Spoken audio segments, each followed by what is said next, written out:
औज़ु बिल्लाहि मिनश्शैतानिर्रजीम बिस्मिल्लाहिर्रहमानिर्रहीम। दोस्तों, आप देख रहे हैं मौज मस्ती टीवी और मैं हूं आपका अपना दोस्त मोहम्मद इमरान ताहिर। दोस्तों, मैं आपके साथ आज नबी मुकर्रम सल्लल्लाहु अलैहि वसल्लम की एक बहुत ही प्यारी हदीस शेयर करने लगा हूं और बहुत ही ये शानदार हदीस है। इसमें बताया गया है कि अगर आप किसी को बदनाम करते हैं तो उसका क्या अंजाम होगा। तो शुरू करते हैं, बिस्मिल्लाहिर्रहमानिर्रहीम।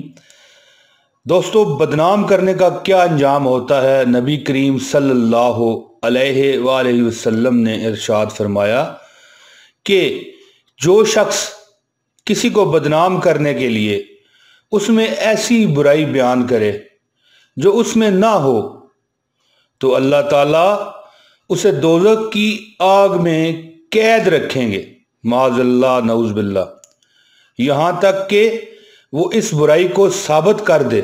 और दोस्तों, वो ये साबित नहीं कर सकेगा। अल्लाह ताला हमें माफ़ फरमाए और हमें किसी पर इल्ज़ाम तराशी से महफूज फरमाए।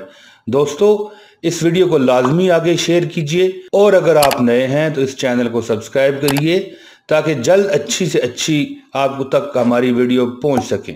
बहुत शुक्रिया, इजाज़त दीजिए। अस्सलामु अलैकुम वरहमतुल्लाहि वबरकातुहू।